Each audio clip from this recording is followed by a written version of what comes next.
Thank you very much, Chris, and thank you to Governing Magazine for this wonderful award and for this remarkable evening of fellowship and sharing.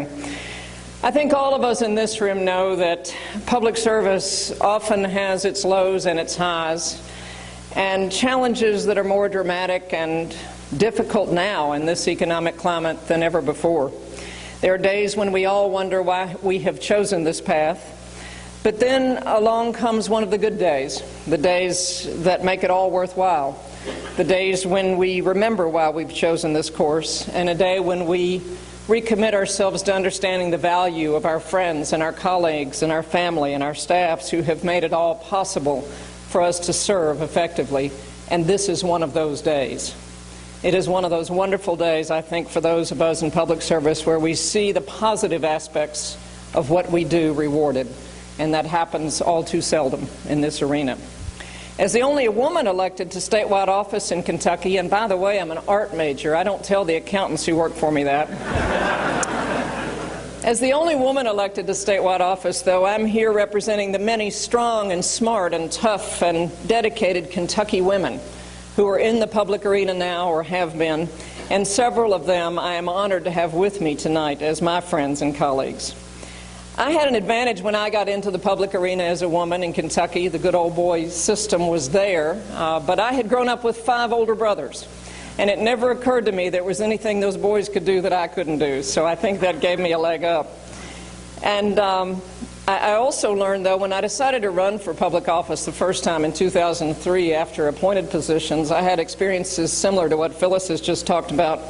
My first statewide campaign, I was at a Rotary Club speech in Clark County near Lexington, Kentucky, and I was going around the room shaking hands before I went up for my speech, and this older gentleman looked me up and down and he said, "So, you're running for auditor, are you?" And I put on my best smile and I said, "Yes, sir, I sure am." He said, "Well, you might not win, but you'll look good." So we still have a little work to do. When I read the narrative that surrounded my receiving this award, I was really struck by how much of the focus in this introduction and in what was printed in the magazine and in my interview dealt with the fact of my successes in battling corruption. And we are fighting each day to break a cycle of corruption in too many corners of our state.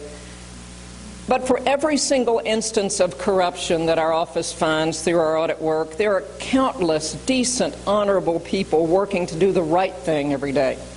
People who are in public service for all the right reasons, like my friend Congressman John Yarmouth, who's my guest tonight, and Congressman Ben Chandler, who got called away and couldn't join us at the last minute. There are people all across our state and all across your state who have chosen this path for all the right reasons. Those of us in this public arena are a brotherhood and a sisterhood. No matter the job we hold, we all share a fundamental belief that we can make a difference. That's why we do what we do. And we have each made a decision along the way, and it could have happened to any one of us at any point in time.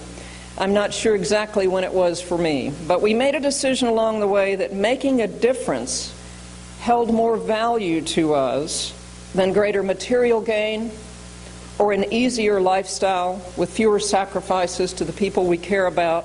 But we chose this course because we wanted our work to matter. And our challenge now, today, in this tough environment that we find ourselves in, is to remember, all of us, that in the end, public service is not about audits or budgets or management initiatives or performance reviews.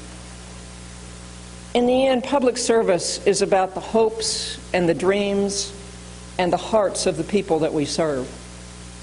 And it's about working each day to make decisions reflecting the highest level of integrity that will help provide those individuals with the lives that they want and deserve. That's why we do what we do every day. I'm proud to accept this award tonight with deep gratitude to my husband and partner, Lynn, and to all those who've worked by my side. They have made any successes that I've had possible. Thank you.